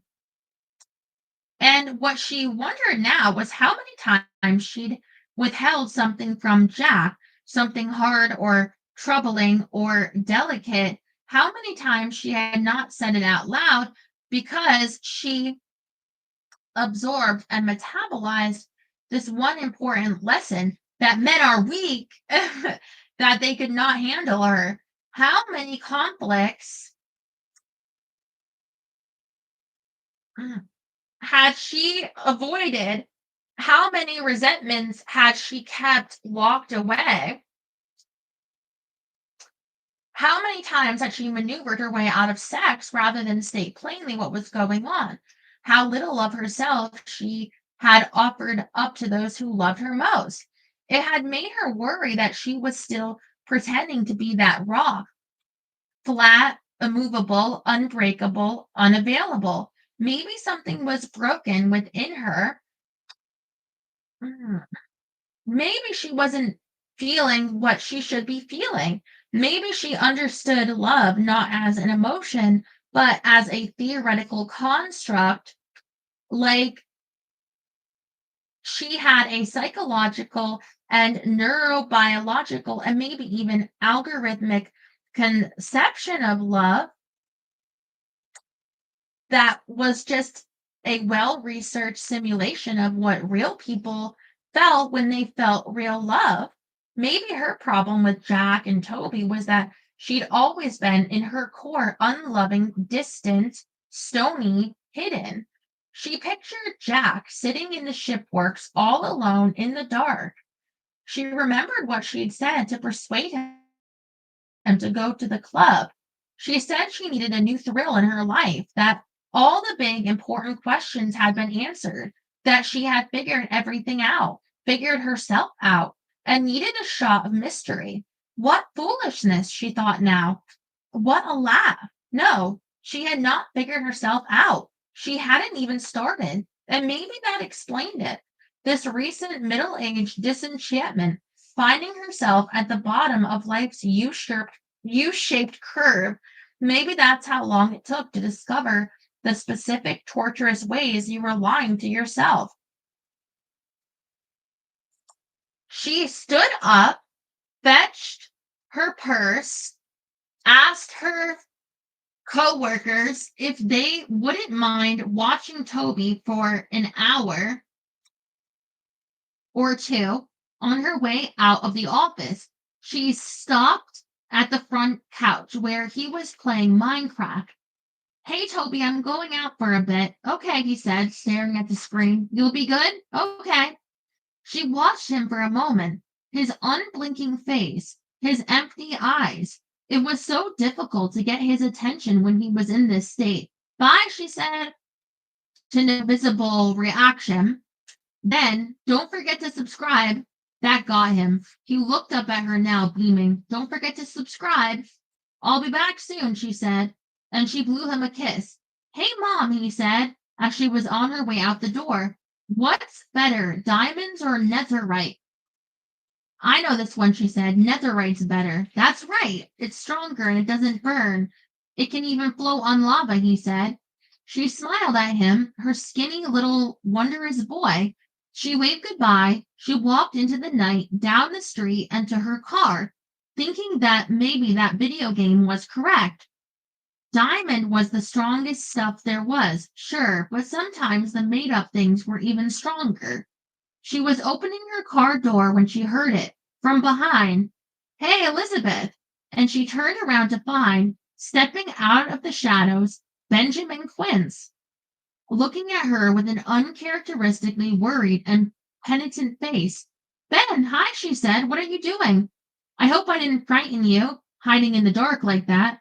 Yes, why were you hiding in the dark? I have some bad news. Okay. News I could only deliver in person. I see. I'm afraid, Elizabeth, that the investors have pulled out. Oh no. Yeah, the investors, the financiers, all of them. Every single one. I'm afraid we don't have the funds to finish construction on the shipworks. I'm so sorry. Why did they pull out? All the recent controversy, the online attention, the bad press, the lawsuits. As I've said previously, our investors prefer anonymity, and this situation has gotten too hot, which is a direct quote, too hot, which that's exactly how they put it. And so they're just abandoning it. They're allowed to do that. They don't seem to be constrained by law or ethics or actually basic human decency. Do you know how easy it is to set up a shell company in America? No. You think there'd be some restrictions, but haha, nope. Ben, are you okay? Turns out the biggest market in the world for unlawful money laundering is American real estate. Sometimes you don't know who you're actually dealing with until it's a little too late. So what's going to happen? The building's not livable and we already paid. We have basically two options. The first of which is to litigate, in which case you might get your money back in 5 to 10 years, minus the lawyer fees, of course. That's not acceptable. We can't afford that. Yes, and suing these particular investors will be a horrifying experience involving extradition and probably Interpol and such, not to mention the likelihood of threats and intimidation to your individual person, likely in the form of, let's say, a large dead animal appearing in your bed one day, or something similarly grotesque. Jesus, Ben. Also, the investors themselves are demanding their money back immediately, as in right now, and these folks you do not fuck around with. Oh, thank you, Marcos. That's the second option. The second option is reason for me hiding in the shadows. Okay. It's the reason I didn't call you or text you, couldn't leave a trail. Ben, what are you talking about? I wanted to get your nest egg back. Please understand that I'm doing this for you.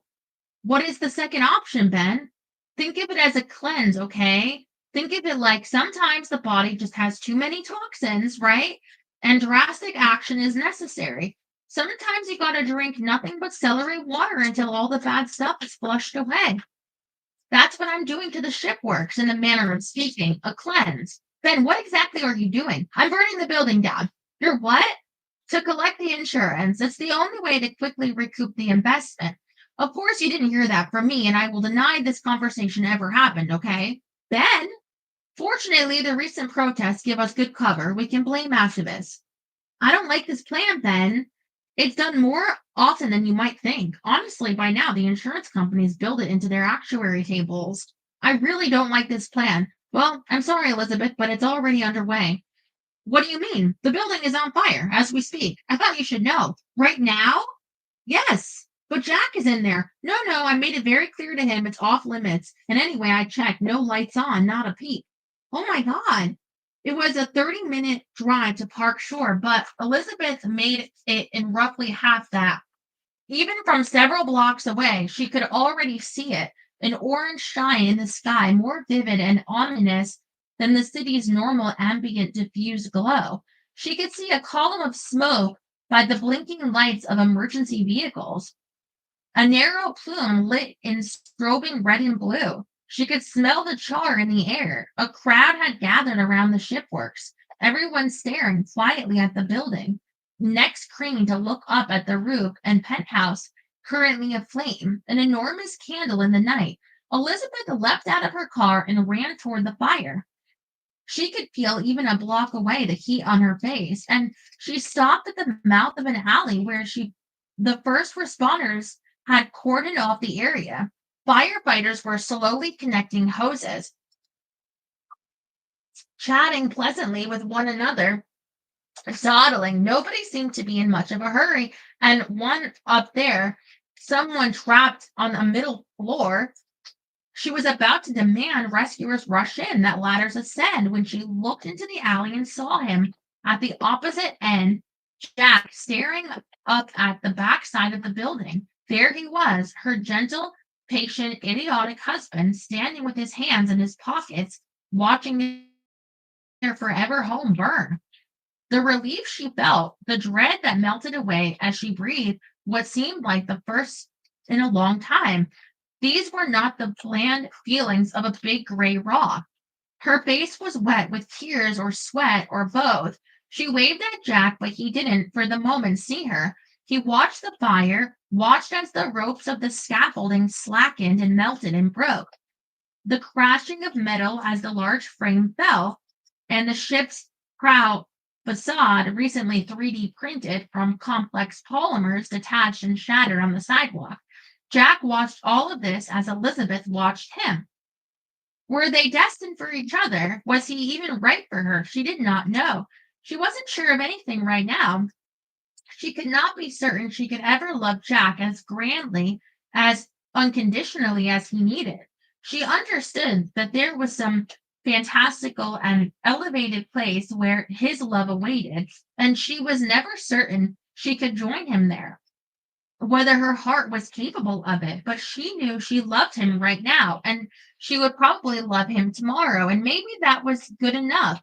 Maybe she didn't have to be certain of anything.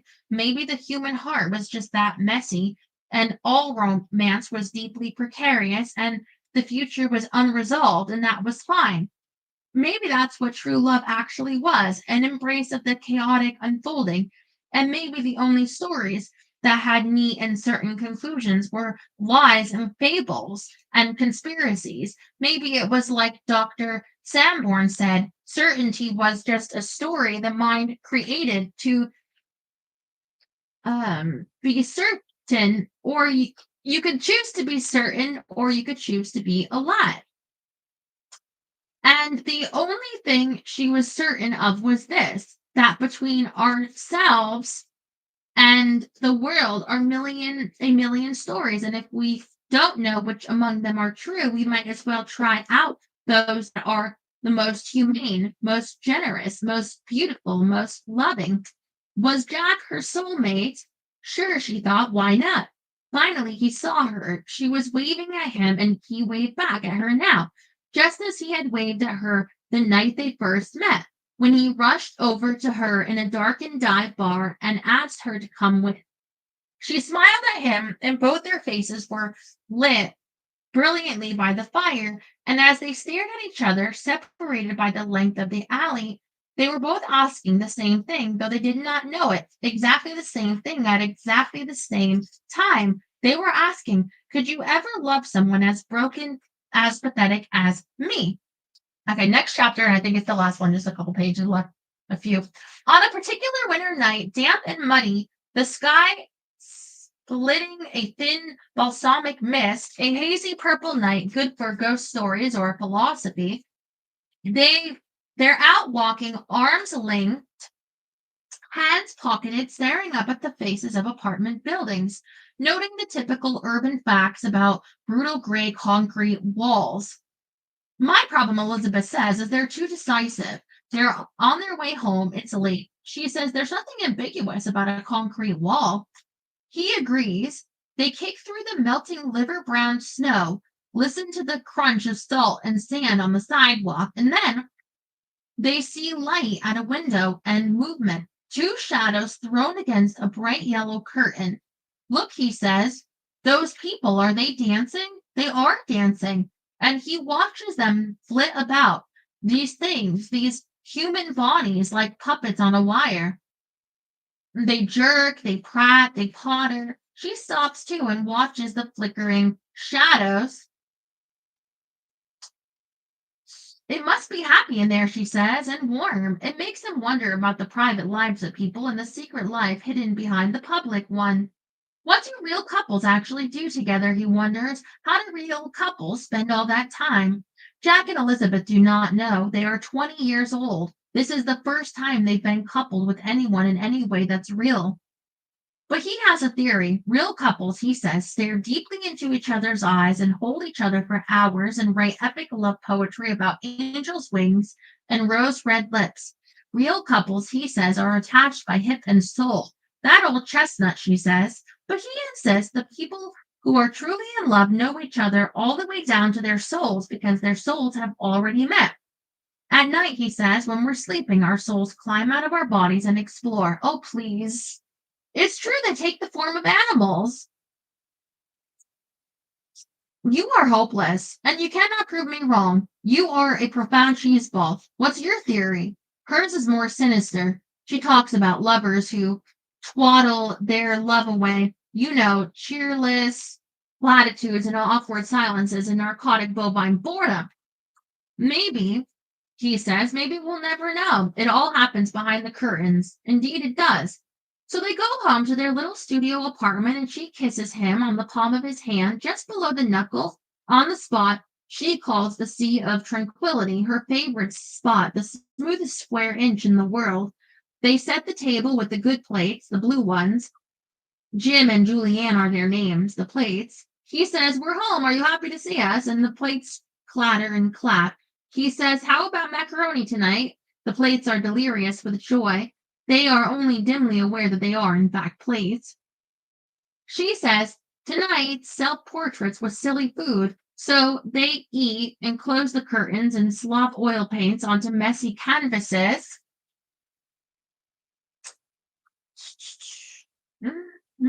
Later, they lie together, quiet and curled up in Cleveland, which is what they've named the couch. Everything in their little apartments has been named. The furniture, closets, glasses, cutlery, these secret landmarks, the contours of their life having been remapped and baptized. He leans into her and says, hello there, which he means at this moment are the finest and best people on the planet. She taps his chest in a Morse code opposite of SOS. She stretches and moans and winces. It means love is not made entirely of back rubs and must include back rubs, just as a wedding cake is more than merely food. It must also be food. Then he answers in his grizzly mountain man voice, or his too much sugar voice. And she calls him half man, half amazing, and this is one of his many nicknames. Just then there's a crash from upstairs, like a fallen bookcase, a dropped bowling ball, and they jump and yell, oh mercy, at exactly the same time. Did I learn that from you, or did you learn that from me? They don't know. The world seems to have come from neither of them, and yet both of them. It's like you're in my head, she says. How could that be? I told you, he says. Our souls, they've met. She closes her eyes. Then tell me, what am I thinking? She turns her back to him, which in this moment means he should put his arms around her from behind, all the way around her, hugging tightly, then put his lips against her ear, then smell her hair, then give long, slow kisses down her collarbone until the skin turns light pink, and unhurriedly pull off her shirt and turn her around and look longingly, profoundly, and ruggedly into her eyes in exactly that order. That night in bed, under a heap of quilts and blankets and comforters, they each accuse the other of stealing the covers last night. And she says, yesterday I loved you more, but today I think you love me more. She hits him with the pillow. He thinks about the walk, the dancing shadow on the yellow curtain, and asks her again, what do couples do in secret? She says they name their dinnerware, duh. After she falls asleep, she stirs and rolls over and yawns widely, and a small white mouse crawls out of her mouth. The mouse is a delicate little thing, fragile and soft, downy fur the color of milk. It wanders and sniffs the air and takes cautious steps towards the door. He scoops it up in his hand. It's so light, like a puff of whipped cream. He ferries it outside, slowly, tenderly, as if he's holding a thin, unbroken egg yolk. He whispers it his dear adorns and holds it aloft, and the mouse stares at the stairs. Then he shows the mouse how to play. He knuckles his hands to the ground, and the mouse begins to frolic, and it digs the soft, crumbling, fatty earth and disappears. After a time, he calls for the mouse, and the creature hears his voice and knows it and follows it. The mouse returns to find her waking body, crawls back into her mouth as she yawns, and she blinks and opens her eyes and looks at him, and he asks, what were you dreaming just now? And she says, yes, she was, and he tells her about the mouse and how he lifted it to the stars. And she says, in my dream, I was flying through space. Um, how the mouse clawed to the ground, and she says, in my dream, I was digging to the center of the earth. How he called for the mouse, and she says, in my dream, I was following your voice in the dark. She laughs and says, do you believe me? Behind curtains, this, he thinks, is what lovers do. They are alchemists and architects, pioneers and fabulous. They make one thing another, they invent the world around them. So he says, yes, I believe you. And she smiles, she stretches, she touches his face and makes it splendid. Okay, we finished. What did you think of that? Sorry, but I just had to finish tonight because I told you I would. Um, Hello. I really don't think animals crawl out of our mouth, but in his fantastical writing style, I suppose he imagines it so. I don't imagine a mouse is gonna bleh out of my mouth, but if you find rodents around your place tonight, that's me. So you can't kill it or put out traps. No, feel free to. The pest control. Anyway, I love you so much. I see you tomorrow with the beginning of a new book. Will be less than the 600-page tome we just completed just now. See you then. Good night. Love you.